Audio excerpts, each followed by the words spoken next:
Now, Joe has developed an exercise we'll do tonight that I think you'll find very enjoyable, and he recommends you try this following activity with a group of Catholics, perhaps a group of catechists or a group of parents of children or religious education or Catholic school. Okay, here's what's involved. Imagine you've been called in as a creative consultant by a Hollywood director who tells you the film he's working on needs to be more Catholic.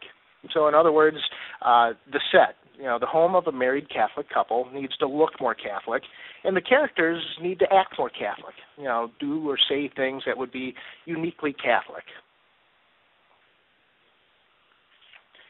So what I would like us to do is type in a suggestion for making the set, which is the home of the married Catholic couple, look more Catholic, or for making the characters act more Catholic.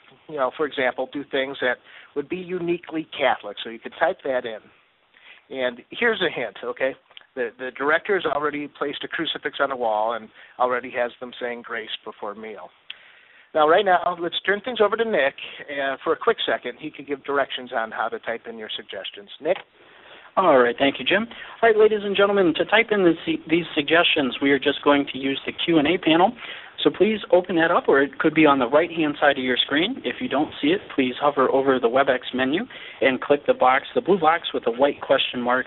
And then in the question box, please go ahead, type in your recommendations for our director, your suggestions, and we'll be sharing a few of those with the group in just a few minutes.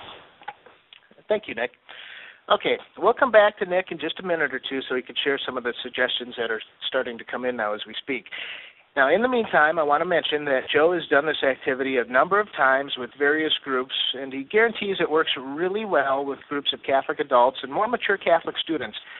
Joe suggests putting them into groups of 6 or 8 or so and inviting them to brainstorm their suggestions for how to make the set look more Catholic and the characters to act more Catholic again.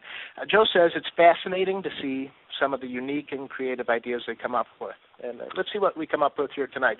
Let's go back to Nick and hear what kind of ideas you've come up with. Nick? All right, thank you, Jim. We have a lot of great suggestions here. They include statues or portraits of the Blessed Mother, St. Joseph, other saints, a holy water font by the door, palms behind the crucifix, palms on the bookcase. We could have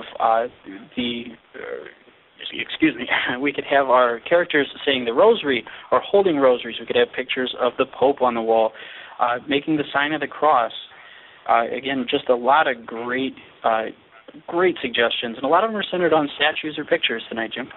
Oh, well, thank you. And you mentioned the palm behind the crucifix. I think of my desk at home. I just, from Palm Sunday, about a month ago, I got my palm sitting there.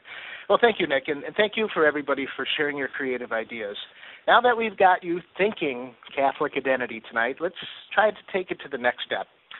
I'd like to offer 5 specific characteristics of Catholic identity that Joe outlines in his book, Practice Makes Catholic. And then we're going to explore 15 ways, that's 3 for each of the 5 qualities, that catechists can integrate these Catholic qualities into your classes and instill a more solid Catholic identity to those you teach. Now, as Catholics, we don't have a monopoly on any of these characteristics. However, they're most certainly heightened in the life of a practicing Catholic.